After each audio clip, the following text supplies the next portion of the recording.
The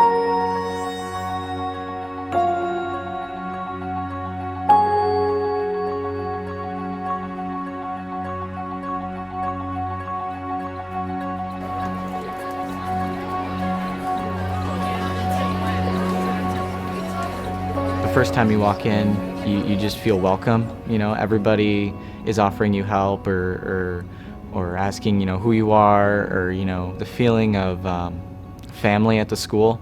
And they're just very kind and welcoming to new people.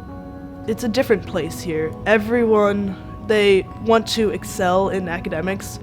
They really enjoy learning here. I mean, it's not just day-to-day going through classes wanting to get home. It's a lot of learning.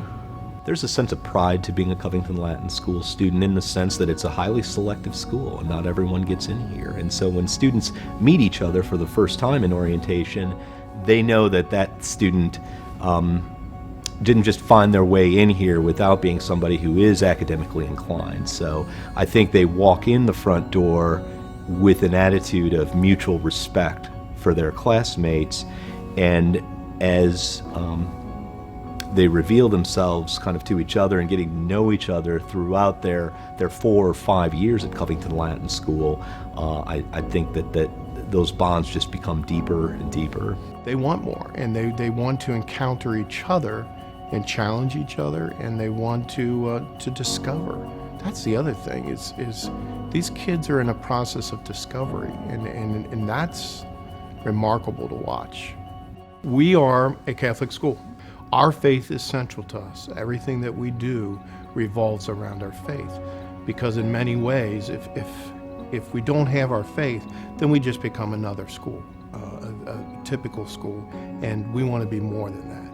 It's got to be what drives us. It's got to be intertwined. It's got to be a part of who we are, or we're nothing. So our faith is paramount.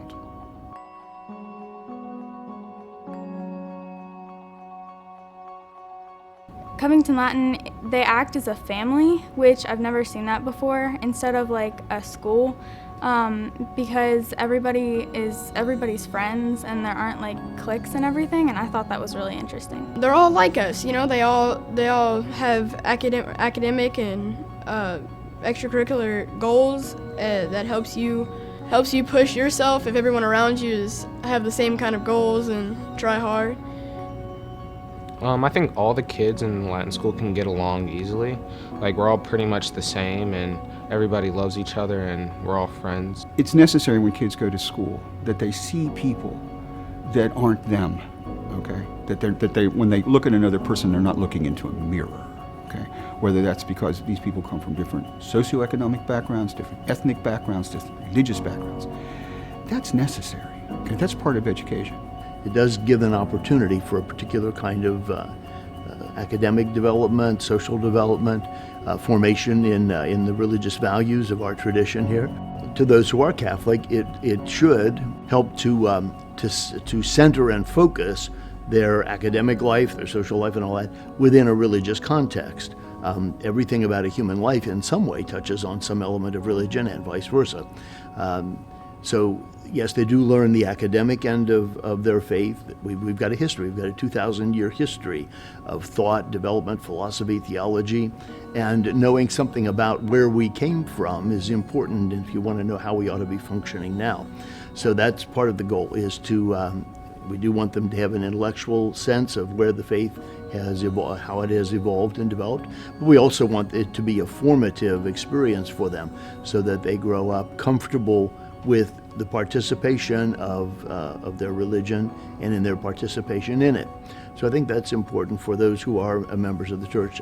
For those who are not, the school was not primarily designed as an exercise in ecumenism, but I think it's been one of the side benefits and I think it has also helped to expose members of the Catholic tradition to others in their faith tradition. Covington Latin is a melting pot, but part of that is that we have students from all over. The students are not in preformed cliques. and they come in maybe not knowing a whole lot of people. One of the things that we encourage students to do is to shadow an existing student when they're a prospective student so that they can meet some new friends and develop some familiar faces. Going to like a new school without having any idea what it's going to be like is difficult. And when I came here and shadowed the student, you know, he really showed me around, and we went through everything, went through the lunch, and I figured out what it was going to be like on a regular day. I got to see the student's point of view. Instead of like having a teacher tell me about it, I could see what it's going to be like and the actual experience that I'm going to have.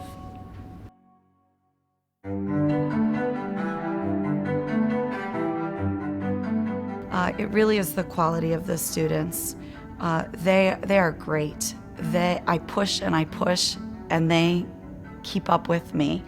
I love to challenge them. They love to be challenged, and they do it. They're motivated. Their parents are motivated.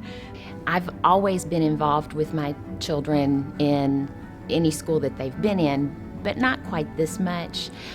Here we have lots of parents who are, all of our parents, are really caring. Their children are here because they really want them to be here. So everybody is willing to help out, to do anything that needs to be done. When you're teaching them something complicated and they get it, that is rewarding. When the students, after they graduate, they come back, they email, they tell you about their classes and how they're using what they learned in your class and at Latin school in their college classes. You know, how much they appreciated having been here, and they appreciate their education, and that's rewarding too.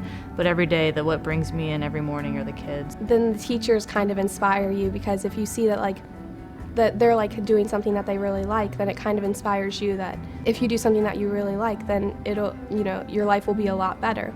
So it always really helps when the teacher, you can tell that they love teaching.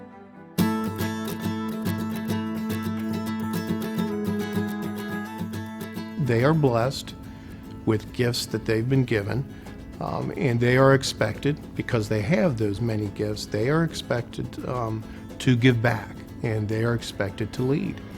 Everyone needs a leader, and here everyone is a leader. So, I mean, we all take leadership positions in class, in school projects. I definitely study in a more productive manner. I don't have other distractions around me. I make sure that I make the best of my time because it's so critical. You know, if you need help, you can go to tutorial. You can ask for help after class, and they're really supportive. And since you know everybody, if you need help with anything, or if you just need to talk to somebody, you know pretty much exactly who you want to be with. You just have to find time in the day to do everything you want, and then do everything you need to do. You just have to get a schedule done and then follow it. We don't study the whole time. I would say that we're more academically focused than other students, and we care about our grades more, but not to the point where we don't have social lives, so yeah. I think it's incredible that even though I only teach sophomores and juniors, usually by the end of the year, I'll know everyone in the school, preps, freshmen, sophomores, juniors, and seniors. And I think that's a really unique attribute of this school.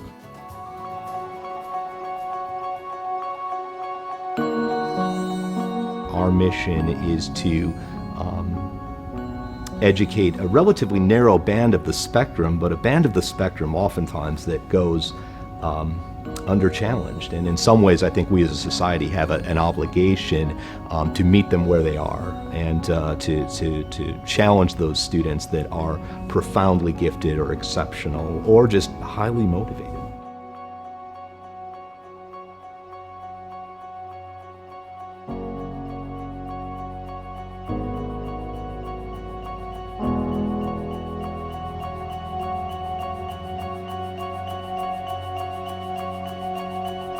Thank you.